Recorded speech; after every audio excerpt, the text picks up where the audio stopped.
Welcome to Kathy's Eclectic Garden. I'm Kathy and I garden in Zone 5B 6A in Northwest Ohio. Let's take a garden tour. We'll be right back.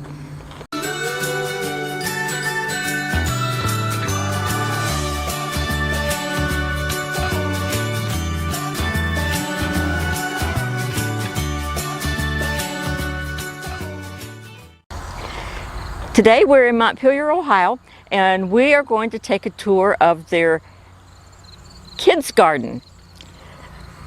It's located at 932 South Pleasant Street, and the kids' garden was created in 1997, and it's been in several different locations all over the town, but it finally got this permanent location in 2006, and it's located next to the municipal park. In 2020, the Montpelier Kids Garden received an All-American Selections Display Garden designation. And in 2023, the garden was expanded and new metal raised beds were added. There are only approximately 200 All-American Selections gardens in the United States. This one is located in probably the smallest town that has an All-American Selections garden. The closest one to this area there's one in Fort Wayne, and there's also one in Toledo. This particular garden is a combination flowering and edible garden. And All American Selections has three different categories. They have flowering gardens, edible gardens, and then the combination. Let's take a little tour of this award-winning garden and see what's growing. This little kids garden is full of whimsy and things that attract children. They have signs to magical places like Arendelle and Emerald City and Toad Hall, Wonderland, and Mr. McGregor's Garden. There's just a lot of things here that appeal to children.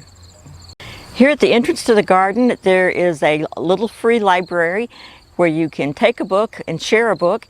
After talking to the Parks Department administrator, I found out that they are going to be doing a collaboration with the Montpelier Library next year on literacy, and they will be featuring items toward literacy in the kids' garden next year. Here across the front border of the garden on the south side of the entrance, we have a whimsical garden featuring AAS winners. It's an All-American Selections 2023 Landscape Design Challenge garden. In this garden border we have, or garden art, we've got these flowers that looks like they're made out of bicycle wheels. And that's some nice metal artwork. We've got begonias up here in this hanging basket with a wind chime made from a flower pot turned upside down. And we have some artwork here on the entrance gate. Some of the All-American Selections varieties that are showcased in this garden are petunias here. And these are the Waves Carmine Velour F1 petunias. And next to those, and mixed in with them, are a verbena.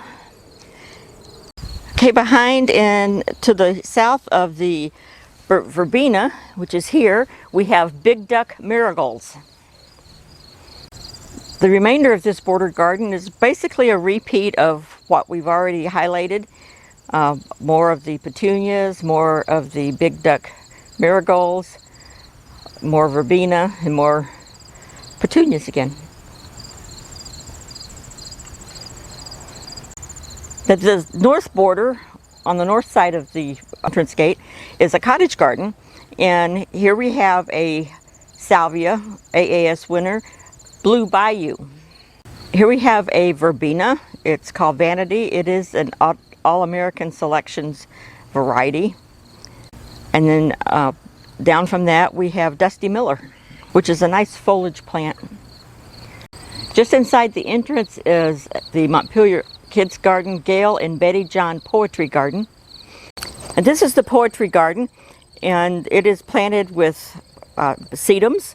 And the big one in the back with the pink tinged flowers is Sedum Autumn Joy. And I'm not sure what the rest of them are. I know that one because I have it in my garden at home. But these are all sedums. Now this is my favorite part of the garden. This brings out the kid in me. This is called a petal drum. And you have these two little drumsticks, and you can play music in your garden. The south border of this garden is called the Heirloom Trail. It is a vegetable garden for the most part. There are some coleus back along the crayon fence. I thought that was a very unique fence. It's bright and colorful and speaks to children. Also, there's the cute little scarecrow to keep the critters out of the vegetables. I'm not sure about the varieties of these coleus, but I believe this one is called Wicked Witch. That's one of my favorites. And a couple of plants down from that is my husband's favorite coleus. Seating areas have been created strategically throughout the garden where you can sit and rest and enjoy the flowers and the plants. This garden has a lot of color and texture and different sizes. This is one of the tall plants. I believe this is a canna, but I'm not sure.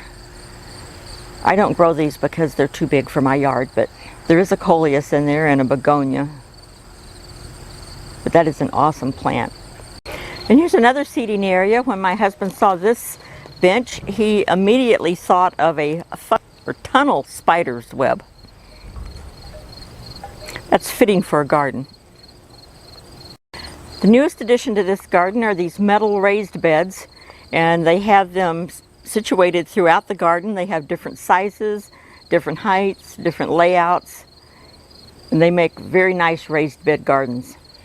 Here we have a small raised bed full of mint, and you can see the sign there says it's okay to pick the mint, and there are signs throughout the garden telling the kids that the plants that they can pick. The strawberries, for instance, according to the park director, the kids would come over from the pool on their break and get strawberries to snack on, and that's one of the purposes of this garden, is for the kids to enjoy.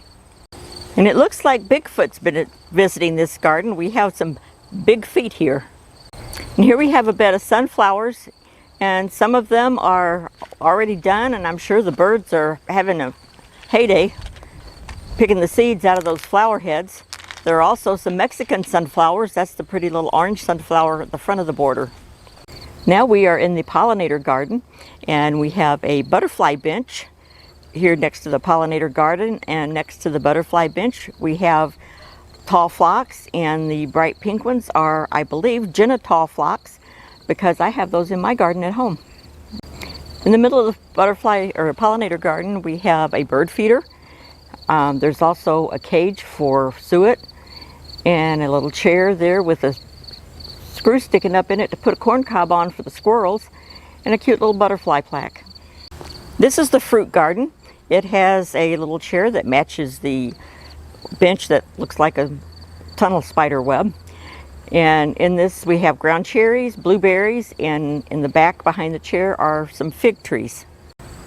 I'm standing here in the Cottage Arbor where there's a rose growing up one side of this arbor.